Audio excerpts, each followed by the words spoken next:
Kita sudah masuk dalam fatsal kedua surat Efesus.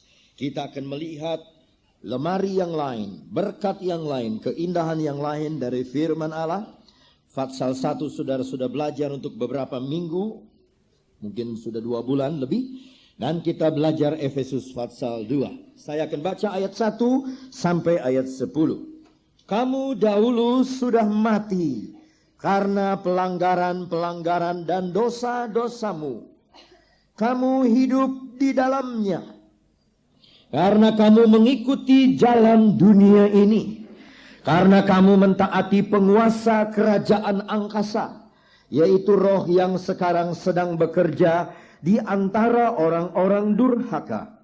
Sebenarnya dahulu kami semua juga terhitung di antara mereka. Ketika kami hidup di dalam hawa nafsu daging dan menuruti kehendak daging dan pikiran kami yang jahat. Pada dasarnya kami adalah orang-orang yang harus dimurkai, sama seperti mereka yang lain. Ayat 4. Tetapi Allah yang kaya dengan rahmat, oleh karena kasih-Nya yang besar, yang dilimpahkannya kepada kita, telah menghidupkan kita bersama-sama dengan Kristus. Sekalipun kita telah mati oleh kesalahan-kesalahan kita, oleh kasih karunia kamu diselamatkan. Dan di dalam Kristus Yesus Ia telah membangkitkan kita juga, dan memberikan tempat bersama-sama dengan Dia di sorga, supaya pada masa yang akan datang Ia menunjukkan kepada kita kekayaan kasih karunia-Nya yang melimpah-limpah sesuai dengan kebaikan-Nya terhadap kita dalam Kristus Yesus. Sebab karena kasih karunia kamu diselamatkan oleh iman. Itu bukan hasil usahamu, tetapi pemberian Allah. Itu bukan hasil pekerjaanmu. Jangan ada orang yang memegahkan diri. Karena kita ini buatan Allah, diciptakan dalam Kristus Yesus untuk melakukan pekerjaan baik yang dipersiapkan Allah sebelumnya. Ia mau supaya kita hidup di dalamnya. Judulnya dari fatsal 2 ayat 1 sampai 10 saudara baca. Semuanya adalah kasih karunia. Kasih karunia adalah kata lain untuk anugerah. Dan dalam 10 ayat ini kita akan melihat betapa kayanya kasih karunia Allah, dan betapa meranaknya hidup di dalam dosa. Saya akan bagi dalam 2 bagian. Pada hari Selasa ini saya mau bicara mengenai latar belakang kita dahulu bagaimana. Dan Selasa yang akan datang kita akan melihat kedudukan kita setelah kita diselamatkan oleh Yesus. Mari kita baca ayat 1. Kamu dahulu sudah mati karena pelanggaran-pelanggaran dan dosa-dosamu. Paulus mendaftarkan 2 kata, yaitu pelanggaran, yang kedua dosa.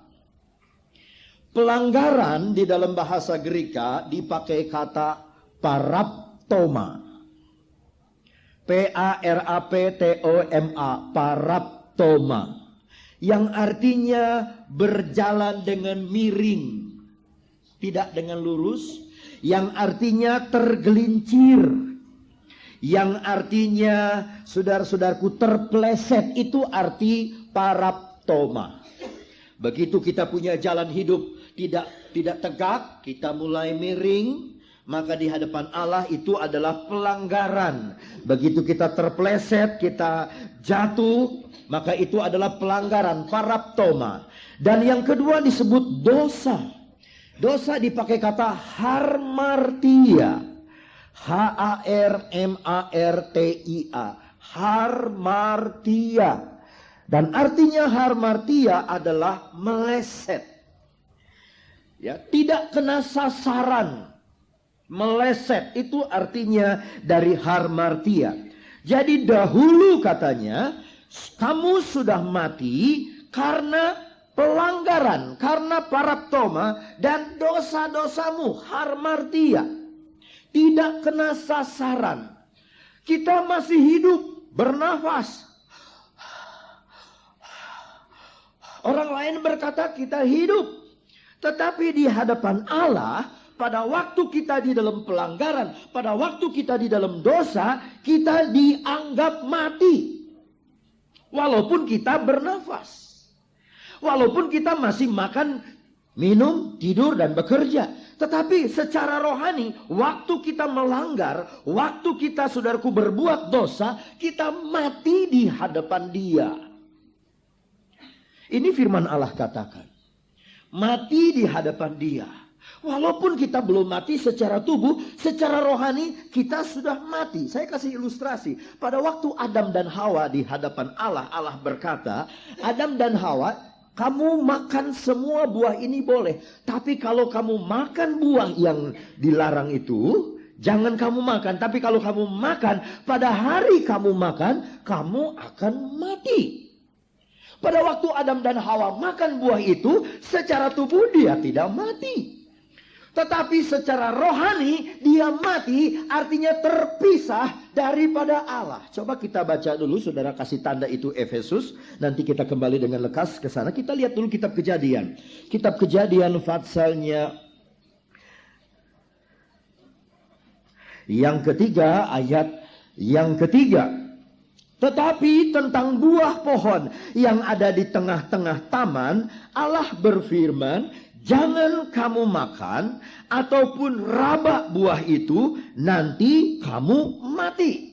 Ini firman Allah. Nah, waktu Adam sama Hawa makan itu buah, dia tidak mati secara tubuh. Dia masih bisa berbicara. Tetapi secara rohani sudah ada satu proses kematian. Saat itulah, saudaraku, ketika dia melanggar, ketika dia berdosa, maka dia mati di pemandangan mata Allah. Dia tidak ada lagi kehidupan. Dia masih bergerak, dia masih bernafas, tetapi dia mati. Apa bedanya, apa lebih baiknya kita daripada Adam? Kalau Adam yang diciptakan sempurna saja diusir oleh Allah karena bersalah, karena berdosa, siapa kita? Itu sebabnya manusia, kita sekalian, dulu ketika kita belum di dalam Kristus, kita mati di dalam pelanggaran, paraptoma, dan dosa-dosa kita. Saudara-saudara, saya ingin membeberkan mengenai dosa. Mungkin kita anggap kalau pelanggaran ya hanya melanggar. Kita mulai perenteng itu. Dan kita mulai, dosa itu kita mulai hiasi dengan hiasan yang indah-indah. Sampai dosa itu tidak kentara seperti dosa rasanya. Sampai dosa ini kurang dikhotbahkan di mimbar-mimbar gereja. Pendeta lebih senang khotbah tentang iman, tentang kasih, tentang memberi, tentang perpuluhan, tentang berjalan di dalam iman, dalam mujizat kesembuhan ilahi. Dia tidak berani khotbah tentang dosa. Sampai banyak majelis gereja masih berbuat dosa. Dia dipakai untuk menjadi majelis gereja. Pendeta pura-pura buta, pura-pura tidak tahu. Karena dia tidak berani bicara tentang dosa. Saudara-saudaraku, saya ingin membicarakan dosa ini apa sebenarnya. Saudara-saudara, satu hamba Tuhan berkata, berbahaya sekali kekristenan sekarang sebab dosa itu tidak dikupas. Dosa itu tidak dinyatakan apa artinya dosa. Dosa itu kelihatannya jadi tidak berbahaya. Ya. Sampai ada satu pendeta Amerika berkata, api neraka 20 tahun yang lalu lebih panas dari api neraka zaman sekarang.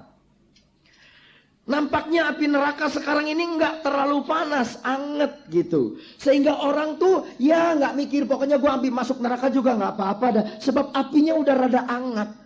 Saya mau katakan sama saudara, api neraka tidak berubah, saudara-saudaraku. Dan kejahatan dosa juga tidak berubah. Sebaliknya kemurahan Allah, kasih Allah juga tidak berubah. Itu sebabnya kita mau ikut yang mana? Kita mau ikut kasih Allah, kasih karunia, atau kita mau mengikut dosa? Saudara-saudaraku, saya ingin membicarakan dosa itu membunuh. 3 hal. The sin is a killer. Itu dosa adalah seorang pembunuh. Dan ketika satu manusia melanggar, berbuat dosa, dia, saudara-saudaraku, ada sesuatu yang dibunuh oleh dosa itu. Ada 3 hal. Perhatikan baik-baik. Yang pertama, dosa itu membunuh damai sejahtera manusia. Ketika orang berdosa, dia tidak ada damai lagi. Kitab Kejadian pasal 4. Kitab Kejadian pasal 4 ayat yang keempat mulai.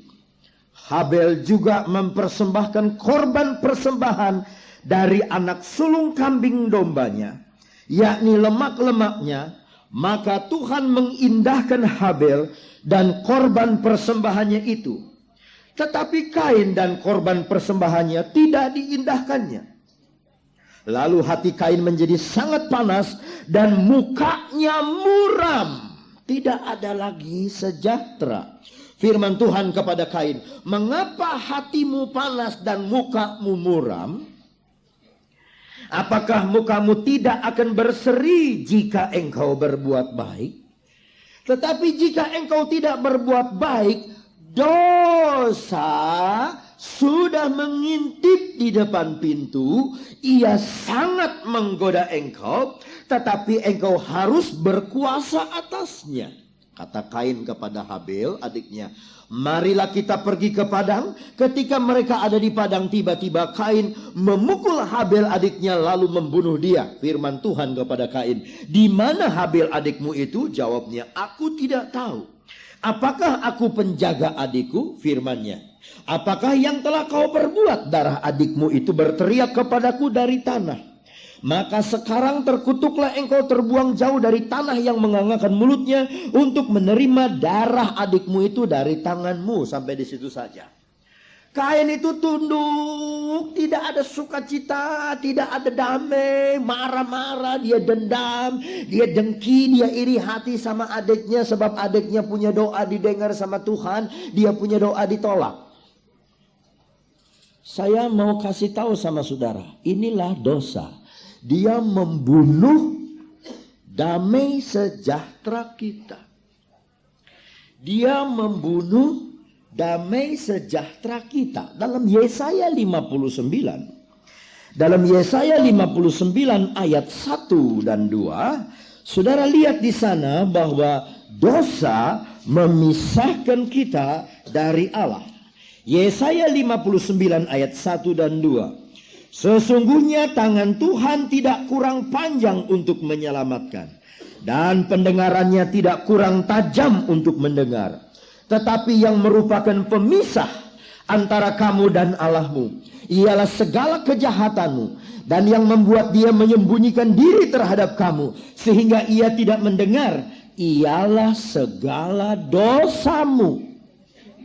Kalau saudara masih memelihara dosa, biar saudara ikut persekutuan doa sampai terbalik-balik, kaki saudara ke atas, kepala saudara ke bawah, sampai terbenjut-benjut saudara-saudaraku, sampai saudara nyanyi dalam nama Yesus, dalam nama Yesus, dalam nama Yesus, dalam nama Yesus. Ada kemenangan, sampai saudara nyanyi dengan kegerakan, sampai saudara nyanyi dengan keluar keringat. Tapi saudara pelihara dosa, saudara dipisahkan dari Allah. Dan Allah itu sumber damai. Kalau dipisahkan dari sumber damai, kita nggak ada damai. Banyak suami istri, pemuda-pemudi yang sebetulnya dia bisa menikmati damai sejahtera Allah, dia nggak bisa ada damai. Sebab apa? Ada dosa. Ada dosa. Di Belanda, ini saya dengar cerita dari ibu saya waktu sekolah minggu dulu. Di Belanda ada satu pemuda, dia masuk di toko mau beli mentega. Begitu dia beli mentega, saudara-saudara, karena di sana kurang penjagaan ketat yang dipercayakan kepada kejujuran, dia ambil mentega, dia buka topi, dia taruh mentega di sini, dia pasang topi, dan tidak ada yang tahu. Tetapi saudaraku, Tuhan ini juga tidak tahu, tapi dia lihat gerak-gerik pemuda ini gelisah. Gerak-gerik pemuda ini tidak tenang. Dia mulai curiga, dia lihat di rak mentega hilang satu. Dia sudah lihat ini pasti pemuda ini yang ambil. Dan dia lihat topi pemuda ini miring sedikit. Jadi saudaraku, dia bilang, dia ajak ngobrol. Jangan dulu kemana-mana, kita ngobrol dulu dari mana ada. Tetapi itu pengatur suhu udara dia kasih panas. Ketika pengatur suhu udara dikasih panas, ini pemuda dia tidak tahu, dia cerita, dia bikin-bikin. Akhirnya mentega itu meleleh, saudara-saudaraku, dari kepalanya.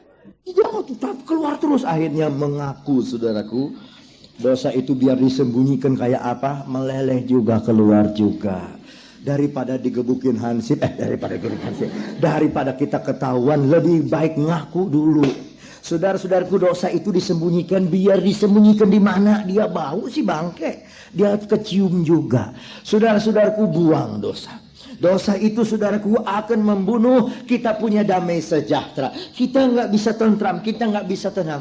Orang biasa aja bisa lihat, ini kok orang kok gerak-geriknya kok resah, kok gelisah, kok apa. Tadi satu bapak dia lihat anaknya sedikit marah. Sebab anaknya ini marah karena mau ke toko nggak jadi. Sebab bapaknya ini terima tamu. Tapi mau marah ini anak nggak berani sebab bapak. Jadi dia kesal gitu. Papanya berkata, kenapa sih kamu gerak-geriknya begitu? Enggak. Kenapa kamu gerak gitu? Marah ya sama papa ya? Karena kamu nggak jadi ya ke toko ya? Marah ya? Diem aja. Kamu marah ya? Diem aja. Enggak, marah mah jengkel. Jadi saudara-saudara lihat, kita nggak bisa sembunyikan dosa. Kita bisa pakai kedok, tapi hati nurani kita berkata dosa. Dan kita tidak bisa ada damai. Damai sejahtera itu mati daripada orang yang berbuat dosa. Tidak ada hubungan dengan sumber damai Allah sendiri. Jadi bukannya tangan Tuhan tidak berkuasa. Tadi saudara dengar satu kesaksian bahwa satu ibu akhirnya dia mengaku, Tuhan ampuni segala dosa, segala kekurangan, segala kesalahan, sembuhkan anak saya. Baru Tuhan menolong. Ya, tadi saya mendengar juga dari satu bapak, sebelum dia bertobat, dia pernah ikut itu Children of God. Sampai dia berani bawa itu wanita ke hotel. Orang luar negeri. Ya. Tetapi saudaraku, setelah dia berbuat, dia tidak ada damai, dia tidak ada sejahtera. Sampai dia tahu itu salah, dia buang sejauh-jauhnya, dia kembali kepada Tuhan, dan baru dia mendapatkan damai itu kembali. Jadi saudaraku, dosa itu membunuh. Makanya katanya Paulus, kamu mati dulu. Mati di dalam pelanggaran dan di dalam dosamu, sebab dosa itu membunuh.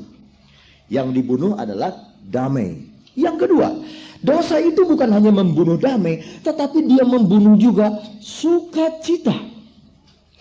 Dia membunuh kepekaan hati kita. Dia membunuh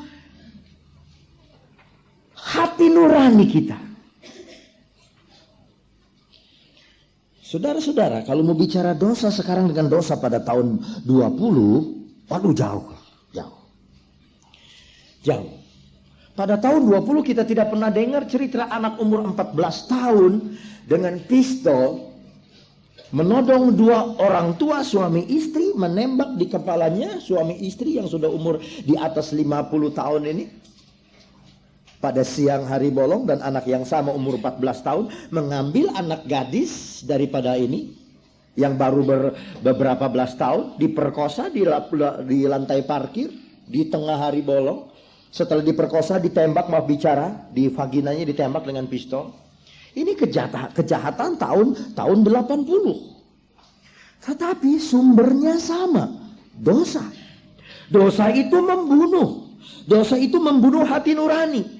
Apa itu anak tidak ada perikemanusiaan lagi melihat opa oma yang di atas 55 tahun yang sudah minta ampun. Ampun, kalau mau uang ambil uang, kalau mau arloji emas ambil arloji emas. Jangan tembak kami, tapi anak itu tembak.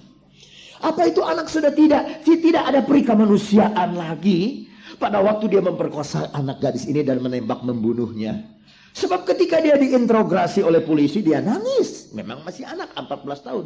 Tapi waktu menembak, kenapa dia tidak menangis? Inilah dosa. Dosa membunuh hati nurani.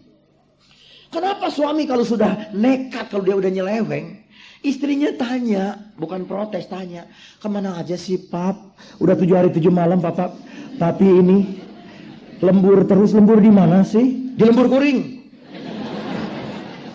Umpamanya saudara-saudara, lalu itu suami nekat dan dia tidak ada lagi perikemanusiaan. Dia tidak ingat istrinya yang baik yang sudah melahirkan anak-anaknya. Dia tidak ingat anak-anaknya yang masih kecil. Saudaraku, dia tinggalkan. Dari mana itu? Kenapa itu? Itu hati seperti tidak ada perasaan lagi. Dosa membunuh. Dosa membunuh. Matius 24 ayat 12 dan 13, karena dosa bertambah, kejahatan bertambah, kasih orang berkurang. Dosa membunuh, saudaraku, hati nurani. Dia tidak akan ada lagi sukacita. Dia tidak akan ada lagi rasa kasihan, belas kasihan itu tidak ada lagi. Kalau saya tidak suruh buka, jangan dibuka, nanti saudara susah sendiri. Sebab saya ngomong terus. Ya, dosa itu membunuh, saudaraku, hati nurani. Tidak ada damai. Ada satu nyanyian yang kami belajar pada tahun 70-71. Biar kehendak Tuhan yang jadi tiap hari, tak ada sentosa sampai jadi kehendaknya. Tidak akan ada damai, tidak akan ada sentosa sebelum kehendak Tuhan jadi. Jadi kalau kita melanggar, kalau kita berbuat dosa, hati kita mula-mula menyesal. Aduh, kenapa saya sudah berdosa? Lama-lama berbuat lagi, nggak apa-apa. Berbuat lagi, nggak apa-apa. Akhirnya dia ngegadok dosa tiap pagi, saudara-saudaraku. Dia ngegadok dosa, berdosa nggak berdosa sama aja, nggak apa-apa. Dosa sambar geledek mana yang pernah disambar geledek, nggak ada. Nanti mah hidup, nanti mah surga neraka mah ya bagaimana nanti. Api neraka juga ya nggak terlalu panas deh. Enggak deh, sekarang kan udah musim air condition. Ya, seperti ada satu anak ditanya sama guru sekolah minggu, apa kamu tidak takut masuk api neraka? Tidak, Bu Guru, saya tidak takut sebab ayah saya pemadam kebakaran. Saudara-saudaraku, kita tidak bisa memadamkan api neraka dengan pemadam kebakaran. Api itu tetap panas sampai sekarang. Api itu tetap, saudaraku, menjilat. Api itu baru tidak ada panasnya jikalau kita masuk ke neraka bersama-sama dengan Yesus. Itu sebabnya saudara-saudaraku, mari kita perhatikan firman Allah. Dosa itu membunuh peri kemanusiaan. Pada tahun 71 saya dengar satu cerita. Di Hong Kong satu pemuda pakai mobil sport. Wah, gagah. Tahu-tahu ada satu orang tua, dia nyebrang, rem diinjak, masih juga jalan, plak, tabrak, jatuh berlumuran darah. Ini pemuda, berarti dia keluar dari pintu, saudaraku. Dia angkat ini orang tua, dia masukkan di mobil. Dan orang-orang yang melihat memuji ini pemuda, hati nuraninya baik sekali. Dia bertanggung jawab. Dia lekas jalankan mobilnya. Tentu mereka berpikir ini dibawa ke rumah sakit. Besok koran-koran menulis ditemukan satu mayat di jurang. Ternyata pemuda ini membuang itu orang yang dia tabrak ke jurang. Hati nurani sudah mati oleh karena pelanggaran, oleh karena dosa. Yang ketiga, dosa itu membunuh cita-cita. Dia membunuh hari depan kita. Saya ingin membandingkan dengan janji Allah dalam Yeremia pasal 29.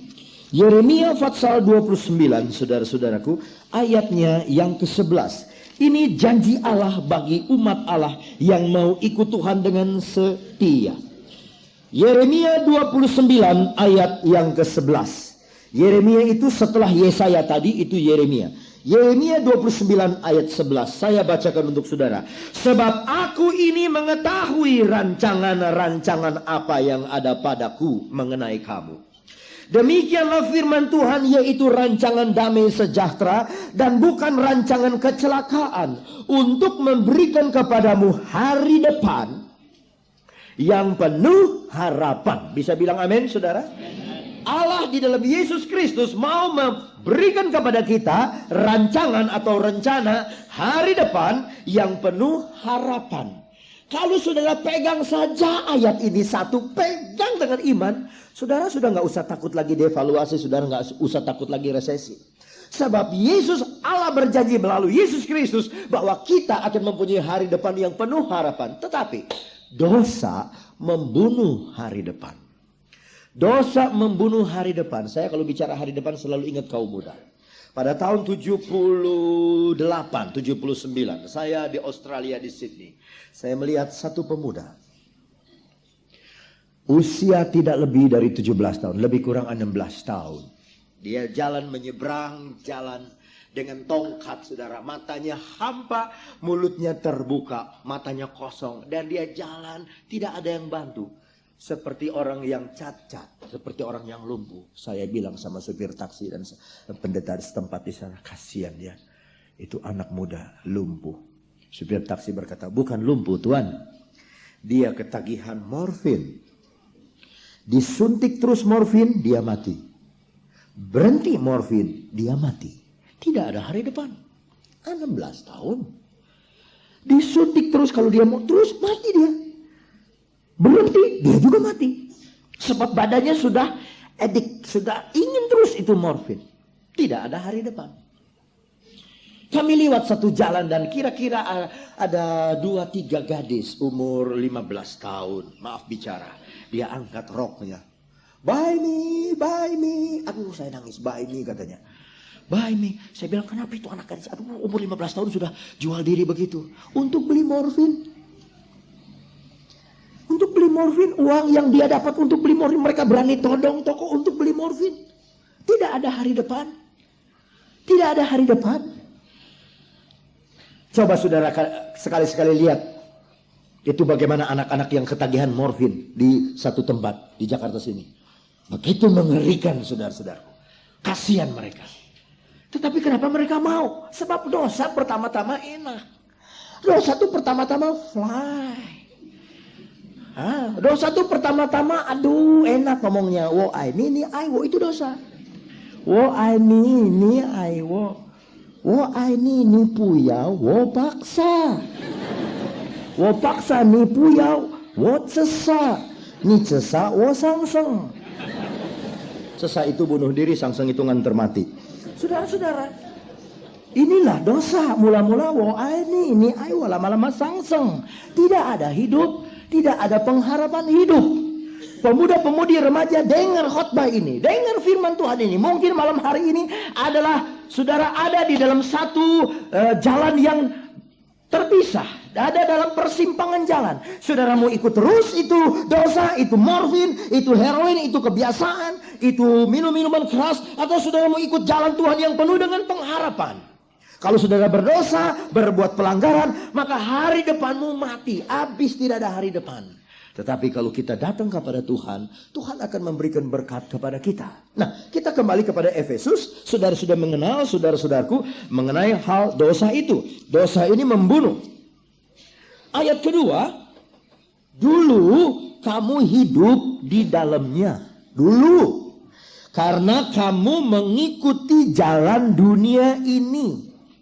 Karena kamu mentaati penguasa kerajaan angkasa, yaitu roh yang sekarang sedang bekerja di antara orang durhaka.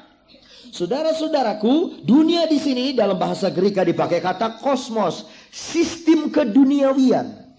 Kita dulu senang dalam hal dunia. Dulu senang dalam hal dunia. Pada hari Minggu, saudara-saudaraku, kami ada baptisan di Cianjur. Dan ada satu bapak veteran dari tukang taruhan, veteran tukang maciok, veteran tukang blackjack, veteran tukang main per, veteran tukang 41, main segala macam, maciok. Pokoknya dia veteran. Bintangnya udah, gerilyanya udah berapa, saya lupa lagi. Pokoknya dia sudah tinggalkan itu dan dia dibaptis. Saya punya hati terharu. Itu. Begitu dia bertobat, masih dalam tahun ini saudaraku dia bertobat, sejak tahun lalu tapi belum 1 tahun. Dia bertobat, dia tinggalkan semua. Dia nggak judi lagi, nggak pick kartu, nggak, semua dia tinggalkan. Semua. Ini bertobat yang benar. Nah, tadi pagi kami berdua ketemu satu pengusaha besar. Ngobrol. Pengusaha ini anggap ini bapak masih yang dulu. Bagaimana? Kalau kita ke Hong Kong ke Macau enak, jangan main roulette di sana. Enak main itu loh, yang 21. Ya itu blackjack. Ya, lu kamu bagaimana? Masih suka main di mana? Sudah enggak lagi. Yang benar. Sudah enggak. Yang benar. Sudah enggak. Waduh, yang benar dong. Sudah enggak. Saya baru dibaptis. Berapa tahun lalu dibaptis? Baru 2 hari lalu. Dia aja, dia lihat sama saya, dia lihat sama temannya, nggak percaya kok bisa begitu berobat cepat ya, sebab dia rasa dia sukar itu ya untuk, aduh kalau tangan tuh kalau udah kebiasaannya gini aja terus saudara-saudara ya, aduh kalau udah mirip kartu udah kali. Saya baru mau kasih tahu kalau main di Macau di Hong Kong tuh begini, nggak usah kasih tahu kita udah nggak pakai pakaian yang begitu lagi. Dulu kita hidup di dalamnya dulu. Lalu bapak Bapak, saudaraku ini merasa kaget lihat Bapak ini sudah dirubah sama Tuhan. Kesaksian yang hidup. Benar nih? Benar. Betul nih? Betul. Haleluya. Saudara-saudaraku, seringkali kita lupa bahwa kita harus sudah keluar dari